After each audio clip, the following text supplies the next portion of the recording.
আসসালামু আলাইকুম রহমতুল্লাহ। BD job prime সলিউশনের নতুন একটা ভিডিওতে আপনাদের সবাইকে স্বাগতম। আশা করি সবাই ভালো আছেন, সুস্থ আছেন।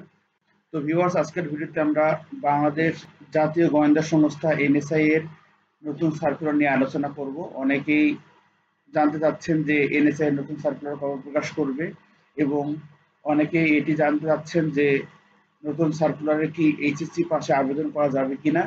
তো আজকের ভিডিওতে আমরা এই দুটি বিষয় নিয়ে আলোচনা করব। একটি হচ্ছে এনএসআই এর সার্কুলার কবে প্রকাশ করবে, এবং আরেকটি হচ্ছে এনএসআই এর সার্কুলারটি প্রকাশ করলে কারা কারা আবেদন করতে পারবেন, শিক্ষাগত যোগ্যতা কত থেকে কত পর্যন্ত হতে হবে। তো আজকের ভিডিওতে আমরা সেই বিষয় নিয়ে আলোচনা করব। তো ভিউয়ার্স, আপনি যদি প্রথমবার আমাকে দেখে থাকেন তাহলে অবশ্যই চ্যানেলটি সাবস্ক্রাইব করে পাশে থাকা বেল আইকনটি প্রেস করে রাখবেন, যাতে করে এনএসআই সহ সকল সরকারি বেসরকারি চাকরি নিত্য নতুন আপডেট সবার আগে আপনি পেয়ে যান। এবং আপনি যদি অলরেডি সাবস্ক্রাইব করে থাকেন তাহলে আপনাকে অসংখ্য ধন্যবাদ। এবং আরেকটি কথা, যদি আপনাদের কোনো চাকরি সংক্রান্ত তথ্য জানা থাকে তাহলে অবশ্যই কমেন্টে প্রশ্ন করতে পারেন, আমি চেষ্টা করব আপনাদের সেই চাকরি সংক্রান্ত ডিটেলস জানিয়ে দিতে। তো ভিউয়ার্স, আমরা মূল ভিডিওতে ফিরে যাব ছোট্ট একটি ইন্টারভিউ পর। ততক্ষণ সবাই আমার সঙ্গে থাকুন। অসংখ্য ধন্যবাদ এতক্ষণ আমার সাথে থাকার জন্য। তো ভিউয়ার্স, চলুন মূল ভিডিওতে ফিরে যাওয়া যাক। তো প্রথমে আমরা আলোচনা করব এনএসআই জব সার্কুলার 2024-এ কবে প্রকাশ করবে। তো আমরা যতটুকু জানতে পেরেছি যে আগামী 1.5 থেকে 2 মাসের মধ্যে হিউজ কয়েকটি সার্কুলার প্রকাশ করবে। তার মধ্যে এনএসআই এর সার্কুলারটি প্রকাশ করতে পারে। তবে আমরা এটি নিশ্চিত যে আগামী 2 থেকে 2.5 মাসের মধ্যে ইনশাআল্লাহ কয়েকটি জব সার্কুলার প্রকাশ করবে, এবং তার মধ্যে এনএসআই এর জব সার্কুলারটি অন্যতম থাকবেই। এনএসআই অনেক ডিমান্ডেবল এবং চাহিদা সম্পন্ন একটি জব, এবং অনেক মর্যাদাপূর্ণ একটি পাওয়ারফুল জব আপনি বলতে পারেন। এবং প্রতি বছরেই এই জবের সার্কুলারটি মোটামুটি হয়ে থাকে, এবং জব ভ্যাকেন্সি তুলনামূলকভাবে কম হলেও প্রার্থী কিন্তু কোনোভাবেই কম হয় না। আমরা গত সার্কুলারে দেখতে পাচ্ছি যে জব ভ্যাকেন্সি ছিল মাত্র 289 জন। আমরা এর আগে এনএসআই এর ভিডিওতে আমরা আলোচনা করেছি যে এতে আবেদন করেছে লক্ষ লক্ষ প্রার্থী। তো অবশ্যই প্রতিযোগিতা হবে, কম্পিটিশন হবে। এনএসআই এর সার্কুলার অবশ্যই প্রকাশ করবে, এবং আপনারা যারা এনএসআই এর প্রস্তুতি নিতে যাচ্ছেন তারা অবশ্যই ভালোভাবে প্রিপারেশন নেবেন, কেননা খুব অল্প সময়ের মধ্যে এনএসআই এর সার্কুলারটি কিন্তু প্রকাশ করবে। কেননা এনএসআই এর সার্কুলারটি প্রকাশ করেছিল, লাস্ট যে সার্কুলারটি প্রকাশ করেছিল সেটি মোটামুটি 1 বছরের মতো হয়ে গেছে, এবং জানা মতে প্রতি বছরেই কয়েক মাস আগে পরে এই এনএসআই এর সার্কুলারটি প্রকাশ করে। তো আশা করছি অল্প কিছুদিনের মধ্যেই, মেবি আপনারা 2-3 মাসের মধ্যেই আপনাদের এই এনএসআই এর সার্কুলারটি পেয়ে যাবেন, এবং যথারীতি যে যে পদের জন্য আপনি আপনার রিকোয়ারমেন্ট ফুলফিল করবে আপনারা সেই পদগুলোতেই আবেদন করতে পারবেন।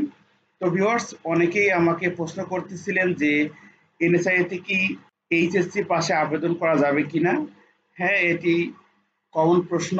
তবে এইচএসসি পাশে হিউজ ভ্যাকেন্সি থাকে, আমরা গত সার্কুলারেও দেখেছি এবং ভবিষ্যতে দেখব। যদি ভ্যাকেন্সি সংখ্যা থাকে 500, তাহলে এইচএসসি পাশের ভ্যাকেন্সি সংখ্যা মোটামুটি 250 প্লাস থাকবেই। এটি আমরা আগেও দেখে এসেছি। তো আমরা গত সার্কুলারের এডুকেশনাল কোয়ালিফিকেশনটা একটু দেখে নিই। সেটি হচ্ছে ক্লাস 8 পাশেও আবেদন করা যাবে, এসএসসি পাশে আবেদন করা যাবে, এইচএসসি পাশেও আবেদন করা যাবে, অনার্স ডিগ্রি পাশেও আপনারা আবেদন করতে পারবেন। তো যারা আমাকে প্রশ্ন করেছিলেন যে এইচএসসি পাশে আবেদন করা যাবে কিনা, তাদের বলবো যে কোনো সমস্যা নেই, আপনারা 8 পাস থাকলেও আবেদন করতে পারবেন। এরকম পদ সংখ্যাও বা এরকম পোস্টও এনএসআই তে রয়েছে। তো আপনারা বলবেন যে পূর্বের সার্কুলার দেখে কি লাভ? পূর্বের সার্কুলার থেকেই কিন্তু ওই অনুযায়ী ওই রকম পদ নিয়ে 2-1টি পদ হেরফের হয়, তবে ম্যাক্সিমাম সময় এই একই রকমের ভ্যাকেন্সি নিয়ে একই রকমের পদ সংখ্যা নিয়েই কিন্তু সার্কুলার প্রকাশ করে। তো ভিউয়ার্স, আপনারা এই দেখতে পাচ্ছেন এখানে কম্পিউটার টেকনিশিয়ান বেতন গেট 11, এটাও কিন্তু আপনাদের এইচএসসি পাশে আবেদন করতে পারবেন।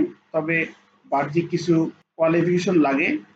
যাদের এটি বাহ্যিক কোয়ালিফিকেশন আছে, যেমন 2 বছরের ট্রেড কোর্স সার্টিফিকেট থাকলে আপনারা এই পদে আবেদন করতে পারবেন। এবং ফটোগ্রাফার রয়েছে, ফটোগ্রাফারে আপনারা এইচএসসি পাশে আবেদন করতে পারবেন। ওয়্যারলেস অপারেটর আপনারা এইচএসসি পাশে আবেদন করতে পারবেন। আবার এখানে অফিস অ্যাসিস্ট্যান্ট, এই অফিস অ্যাসিস্ট্যান্টের আপনারা এইচএসসি পাশে আবেদন করতে পারবেন। ল্যাবরেটরি অ্যাসিস্ট্যান্ট আপনারা এই পদে এসএসসি পাস বা ম্যাট্রিক সমমান এবং দাখিল পাস করেও আপনারা কিন্তু এই পদে আবেদন করতে পারবেন।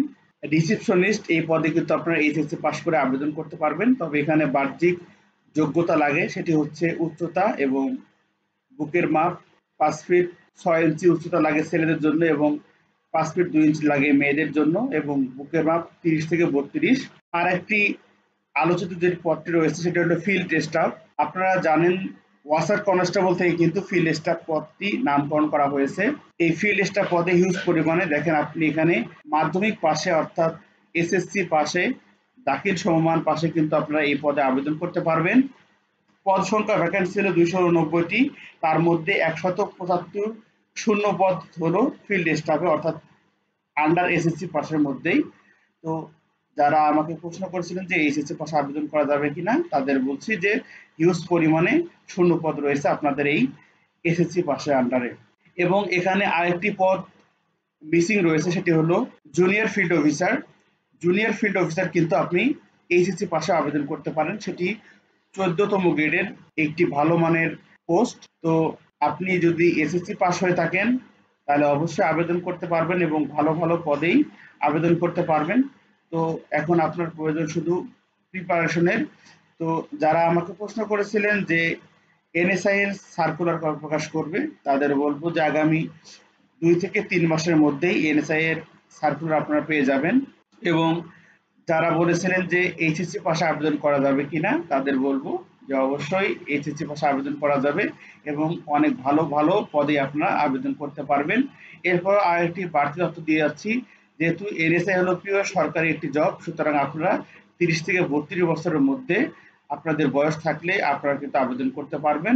এবং যদি আপনাদের মুক্তিযুদ্ধ কোটা থাকে তাহলে আপনারা কিন্তু 32 বছর পর্যন্ত আপনাদের বয়স শিথিলযোগ্য। তবে অবশ্যই সেটি শুধুমাত্র মুক্তিযোদ্ধাদের সন্তান হতে হবে। সন্তানের সন্তান হলে আপনাদের 18 থেকে 30 বছরের মধ্যে থাকতে হবে। তো ভিউয়ার্স, এই ছিল এনএসআই এর আপডেট। তো ভিউয়ার্স, যারা এনএসআই তে নতুন এবার আবেদন করতে যাচ্ছেন তাদের জন্য আশা করি ভিডিওটি হেল্পফুল হবে। তো আরো কিছু জানা থাকলে অবশ্যই কমেন্টে জানাবেন, আমি চেষ্টা করব আপনাদের প্রশ্নের উত্তর দেওয়ার জন্য। তো সবাই ভালো থাকবেন, সুস্থ থাকবেন। আবারও বলছি এনএসআই এর সার্কুলার আগামী 2 থেকে 3 মাসের মধ্যেই প্রকাশ হতে পারে। এবং যারা এইচএসসি পাশের কথা বলছেন তারা কিন্তু অবশ্যই আবেদন করতে পারবেন। আপনারা তো অবশ্যই দেখলেন যে এইচএসসি পাশেও হিউজ পরিমাণে ভ্যাকেন্সি রয়েছে। তো ভিউয়ার্স, সবাই ভালো থাকবেন, সুস্থ থাকবেন এবং অবশ্যই প্রিপারেশনের মধ্যে রাখবেন নিজেকে, যাতে করে সার্কুলার প্রকাশ করলেই ভালোভাবে পরীক্ষা দিয়ে উত্তীর্ণ হতে পারেন। সবাই ভালো থাকবেন, সুস্থ থাকবেন। আল্লাহ হাফেজ।